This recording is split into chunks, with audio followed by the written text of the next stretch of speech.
Lakas ng hangin, ayan, sumasayaw yung mga oat plants. Ayan. Malakas pa rin yung hangin. At umaaraw ngayon. Pero kaninang umaga, umuulan. Ayan, basang-basa pa nga yung kalsada. Alam nyo, itong punong kahoy na ito, yung tinututukan ko ng camera. 145 years old. Lakas ng hangin. Grabe. Ito yung edad ng punong kahoy. Noong 1880. Ayan. Ayan. Dahil maganda ka, kukunan kita ng video. Ayan. Lumabas pala ako ng bahay kahit na mahangin. Kukuha ako mamimitas ako ng cherry doon sa bukid. Yung mga kapitbahay namin. Hindi ko kasama si Happy dahil natutulog siya. Hindi ko na siya ginising. Check natin yung mga cherry kung pwede na sila. Lapitan natin. Ay, hindi pa pwede. Hindi pa sila nag-red. Ayan o, ang lakas ng hangin. Daming dito. Kakatuwa sila. Ang dami o. Pero hilaw pa. Ayan yung iba dito sa kanila. Ayan. Lapitan natin yung isang lumalambitin dito. Ayan, mga green pa o. Dito tayo sa kabilang puno.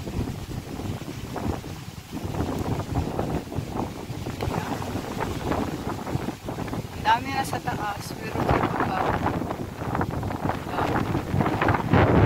Wild cherry ang mga ito, kaya lang matamis. Kaya pwedeng kainin. Iba yung naman yung commercial na cherry dahil talagang inaalagaan yung mga iyon. Punta tayo doon. May cherry pa doon. Ayan, yan. Siguro hinog na yung mga iyon.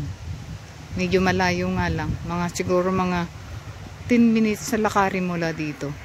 Lakas ng hangin, ayan, sumasayaw yung mga oat plants. Ayan o.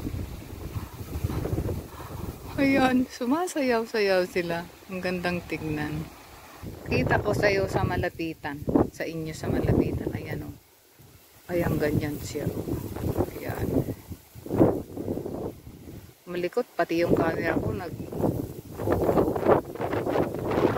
ayan. Ito, iba rin ito. Kita ko yung iba rin siya. Ito siya. Ayan.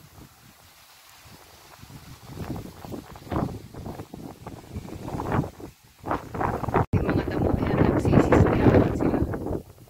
Pati ako napapasayaw na rin. Nandito na tayo sa may puno. Ayan. Ang daming bunga sa itaas.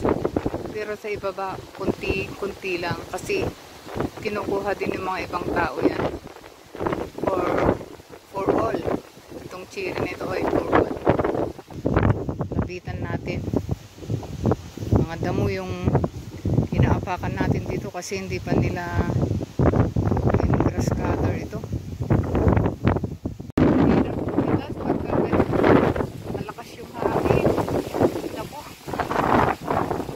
Ito kumpul-kumpul, kaya lang hilaw pa. Dito tayo sa itaas. Ayan. Kaso yung hangin naman hindi naman humihinto. Hirap mamitas.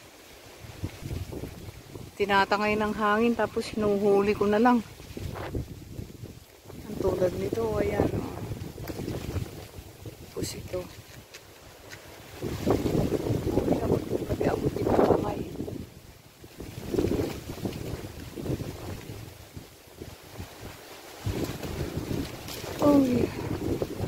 Susunod na pagpunta ka rito, dalhin ko yung ginawa kong yung kalawit.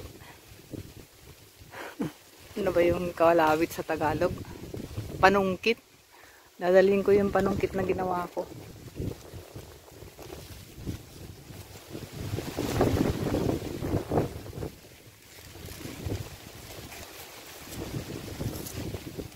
Tanggal na yung hawakan niya.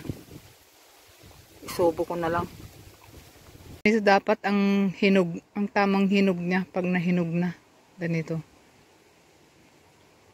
Medyo red, dark red na siya. Dito ako sa bukid. Yan. Ito yung cherry. Ang dami sana, kaya lang wala yung ano ko, yung kalawit. Pag naubos na yung mga nasa ibaba, siguradong kailangan ng ano yan, panungkit. Yung mga nasa itaas, ayan oh, hindi ko maabot, mataas siya. Pwede siya hilain na ganito, kaso dito naman, puro naman tinik yung nandito oh. Puro mga tinik, ayan. Nag-i-enjoy lang. Nag-i-enjoy lang mamitas talaga.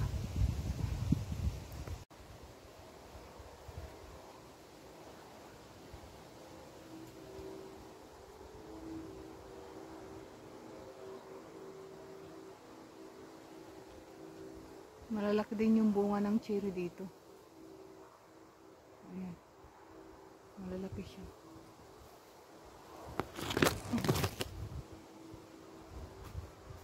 Yan yung village namin.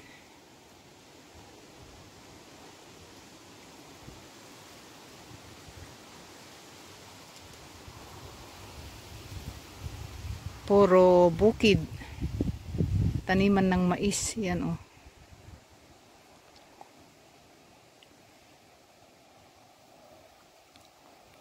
Ito yung puno ng cherry dito sa bandang kaliwa ko. Hindi siya kita. Kasi puro ano, natabunan ng mga wild cherry, ay wild berries. Ito yung mga wild berries oh. Daming tinik. Hindi na ako. Meron akong kakainin mamaya. Ito, yung nakuha ko. Pagmasdan ang nature, yung clouds, yung mga halaman, yung mga grass. Pauwi na ako nito. Pauwi na tayo. Maghapunan na.